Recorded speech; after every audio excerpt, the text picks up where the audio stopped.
Sir మీరు హైదరాబాద్ పక్కా local. Hyderabad రాజకీయాలు కానీ మీకు బాగా కొట్టిన పిండి అనుకోవచ్చు మనం. దక్కనీయ పాపం. ఒకటి సూటిగా అడుగుతా సార్ మీరు. నేను కూడా దాదాపు 25 ఇయర్స్ నుంచి ఇక్కడ హైదరాబాద్లో ఉన్నా, ఓల్డ్ సిటీలో ఉన్నా, ప్రత్యక్షంగా చూస్తున్నా. చెప్పండి. ఎంఐఎం పార్టీ ఎవరి పేరు కనుక చెప్తే ఆ వ్యక్తినే బీజేపీ క్యాండిడేట్గా ఎంపీగా ఉంటారనేది ఓపెన్ సీక్రెట్ అది. అయితే ఇప్పుడు మాధవీలత గారు ఏం చెప్తున్నారంటే నన్ను అతను బెదిరిస్తున్నారని. ఏంటి ఈ డ్రామా? మాధవీలతనే ఒక డ్రామా. మాధవీలతనే ఒక డ్రామా. డ్రామా చేస్తే ఏముంటుంది? మీ డాక్టర్ కమ్యూనిటీ కదా సార్, మీరు అలా చెప్తున్నారు. డాక్టర్ కాదు, షీఈ్ నాట్ ఏ డాక్టర్. వాళ్ళ హస్బెండ్ డాక్టర్. హస్బెండ్ డాక్టరు ఇంకెవరు డాక్టరో తెలియదు.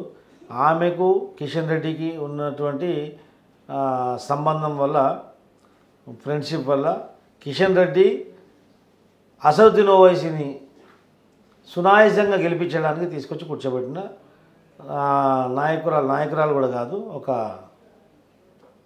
ఏమంటారు ఆమెని, పేడ్ ఆర్టిస్ట్ లాగా. ఎందుకంటే ఆమె మాధవీలత బీజేపీ పార్టీలో, బీజేపీ సిద్ధాంతాలలో ఇట్లా పారాషూట్లో వచ్చిన వాళ్ళకి ఎవరికి టికెట్లు ఇవ్వలేదు. టికెట్ రాకుండా జీవితాంతం బీజేపీలో పనిచేసి చనిపోయిన వాళ్ళు కూడా ఉన్నారు. ఇప్పటికీ 3 సార్లు ఎమ్మెల్యేగా చేసి పార్టీకి జీవితాంతం పార్టీకి నుండి ఒక పార్టీ అధ్యక్ష పదవి కూడా, రాష్ట్ర అధ్యక్ష పదవి కూడా దొరికినటువంటి బద్దం బాలరెడ్డి లాంటి నాయకులు చాలామంది ఉన్నారు.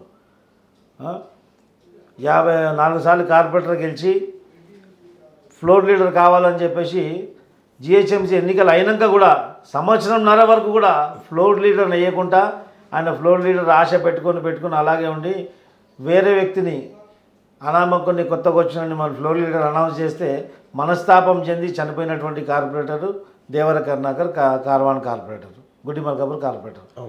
దీనికి ఎవరు కారణం? ఆ మరణానికి కారణం ఎవరు? కిషన్ రెడ్డి.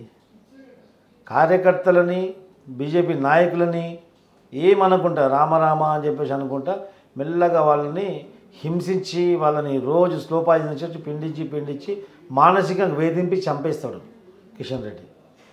అది మీ బీజేపీ కార్యకర్తని ఎవరిని అడిగినా చెప్తారు. కిషన్ రెడ్డి కార్యకర్తలను హింసించి, పీడించి, మానసిక క్షోభ గురి చేసి చంపేయడం కిషన్ రెడ్డికి వెనుత పెట్టిన విద్య. రాజాసింగ్ అదే చేశారు. ఈరోజు 8 అసెంబ్లీ సీట్లు గెలిచిన తర్వాత 8 మందిలో ఎవడు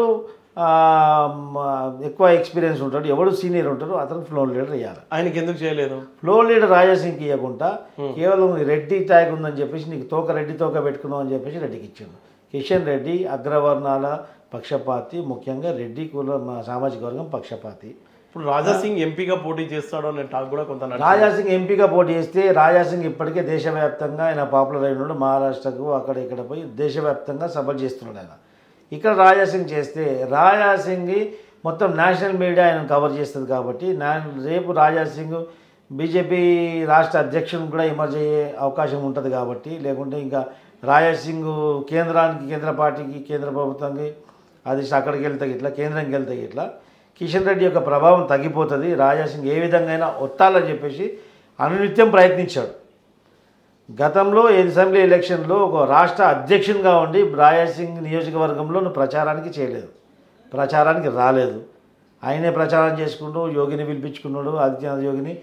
ఆయనే తిరిగి ఆయనే ప్రచారం చేసుకుంటూ ఆయనే గెలిచిండు. ఆ తర్వాత ఇప్పుడు రాజాసింగ్ నియోజకవర్గంలో కూడా నువ్వు కార్యక్రమాలు చేసుకుంటూ రాజాసింగ్ లేకుండా కార్యక్రమాలు చేసినావు. నిన్న అమిత్ షా గారు రాజాసింగ్ నియోజకవర్గంకి వచ్చారు, ఎల్బీ స్టేడియంకి. మళ్ళీ రాజాసింగ్ అక్కడ రాలేదు. రాజాసింగ్ ప్రత్యక్షంగా నేనే మాట్లాడా, క్యా బాబాయ్ అంటే పార్టీ సమయ తోడా దోను క్యూ కిషన్ రెడ్డికి వయసే చోరుకి వయసే అన్నాడు. దొంగకు గెలిచి కిషన్ రెడ్డి ఒక దొంగ. రేపు పార్లమెంట్ ఎన్నికల్లో ఏం జరగబోతుంది? ఆమె నిజంగా బెదిరిస్తున్నారు ఆయన? ఆమెను కూడా బెదిరిస్తాడంటే ఆమెకు ఓటు పడేది. నీ బొట్లు బోనాలు పెట్టుకుంటే ప్రజలు చూసి ఓట్లు వేసేస్తారా? ఆమె ఏ విధంగా చేస్తుంది? కేసీఆర్ ఏ విధంగా అయితే నువ్వు హోమాలు గీమాలు చేస్తారు, నాకంటే హిందూ ఎవరు లేదనుకున్నావు. ఈ మాటలనే ఏ విధంగా చేస్తుందంటే హైదరాబాద్ ఎవరు దేవుని మొక్కలేదు, ఎవరు పూజలు యజ్ఞాలు చేయలేదు. ఈ మహాతల్లి వచ్చినాకనే యజ్ఞం చేస్తుంది. అంటే ఈమె ఏం చేస్తుందంటే ఈ స్కూళ్ళు బడులన్నీ వేస్ట్. నేను ఇంట్లోనే కూర్చోబెట్టి నా పిల్లల్ని ఇంట్లోనే పెట్టి నేను ఐఐటి క్రాక్ చేయించిన అంటే బడులకు పంపించే పిల్లలందరూ పిచ్చోళ్ళ. అంటే నీ మాటలు విని పిల్లలను బడిలో పంపించకుండా గలీలలో గోటీలు ఆడుకుంటే వాళ్ళు అవరగానే తయారు చేయాలా? నువ్వు ఏమనుకుంటున్నావు? నీవంతా నువ్వు ఏమనుకుంటున్నావు? ఏం చెప్పదలుచుకున్నావు? ఏం చేయనీకి వచ్చినావు? నీకు అంతటి సేవాభావం ఉంది కదా నాయన, నేను సేవలు చేస్తున్నా, పూజలు చేస్తున్నా, ఆధ్యాత్మికత ఐందవం అని మాట్లాడతావు కదా. ఐందవం నీ ఎంబడి పుట్టలేదు. ఐందవం ఎప్పుడు పుట్టిందో కానీ తెలుసుకోవడానికి కూడా అది లెక్కలు కూడా మన దగ్గర లేవు.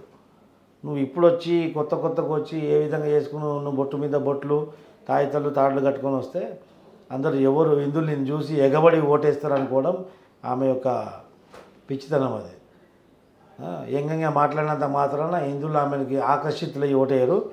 ఒక ఆధ్యాత్మికమైనప్పుడు ఒక మహిళగా ఆమె కూడా ఒక సోదరు లాంటిదే. ఆమె స్థానంలో ఎవరైనా పురుషుడు జెంట్స్ మగవాళ్ళు ఉంటే నేను చాలా ఘాటుగా విమర్శించేవాడిని. ఒక మహిళ అయిపోయింది కాబట్టి నా యొక్క సంస్కారం అడ్డొస్తుంది కాబట్టి నేను ఇంకా విమర్శించట్లేదు. కోపం వస్తుంది. అలాంటి వ్యక్తులు తీసుకొచ్చి అక్కడ అలాంటి దేశానికి వ్యతిరేకంగా కార్యకలాపాలు చేసే ఒక వ్యక్తికి ఎదుర్కొనడానికి అలాంటి వ్యక్తి కావాలా? అలాంటి ధీటుగా ఎదుర్కొనే వ్యక్తి కావాలా? ఈమెను ఓల్డ్ సిటీలో ఎవడు తిరగనిస్తాడు? ఈమె ఓల్డ్ సిటీలో ఎక్కడ పోగలుగుతుంది? ఈమె ఏ విధంగా ఓల్డ్ సిటీలో ముస్లిం వర్గాల ఓట్లు డైవర్ట్ చేయగలుగుతుంది? గతంలో నువ్వు నీ రికార్డు చూస్తే నువ్వు ఏ విధంగా ప్రజలకు సేవ చేసినావు? కోవిడ్లో అప్పనంగా దోసుకున్నావు. నేను కూడా ఒక డాక్టర్గా చెప్తున్నాను. నేను కూడా కోవిడ్లో మేము కూడా సేవలు అందించినాం. 2 నెలలు నేను హాస్పిటల్లో వండుకొని ఇంటికే పోలేదు. హాస్పిటల్లో తిని హాస్పిటల్లో వండుకున్నాము. అలా సేవలు అందించిన మేము కూడా. మరి అదే టైంలో మీరు కూడా ఇచ్చారు కదా, మీరు కూడా కోవిడ్ సర్వీస్ ఇచ్చారు కదా. ఏ విధంగా కోవిడ్లో 2-3 సార్లు మీ లైసెన్స్ ఎందుకు జప్తు చేశారు? మీరు సేవాభావంతో పనిచేసిన వాళ్ళ లైసెన్స్ ఎందుకు జప్తు చేస్తారండి గవర్నమెంటు? మళ్ళీ కేటీఆర్ యొక్క ఇన్వాల్వ్మెంట్తో నీ లైసెన్స్ మళ్ళీ ఇదైపోయింది కదా. మళ్ళీ లైసెన్స్ మళ్ళీ పొందిరు కదా మీరు కేటీఆర్ యొక్క ప్రమేయంతో.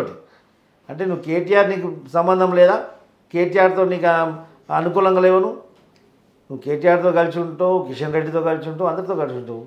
ఏ విధంగా అయితే కిషన్ రెడ్డి యొక్క వ్యవహారం ఉందో, కిషన్ రెడ్డి ఏ విధంగా అయితే ఎంఐఎంకు బీఆర్ఎస్కి కోట్లాగా వ్యవహరిస్తాడో నువ్వు ఆ మనిషి వ్యక్తివే కాబట్టి నువ్వు కూడా ఎంఐఎంకి బీఆర్ఎస్కి కోటని అనుకుంటారు. కానీ నీకు మాత్రం ఎవ్వరు ఓటు వేయరు. ఖచ్చితంగా నీతోటి బీజేపీ పార్టీ మీద బురద చల్లినట్టు అయితే తప్ప బీజేపీ పార్టీకి ప్లస్ మాత్రం కాదు.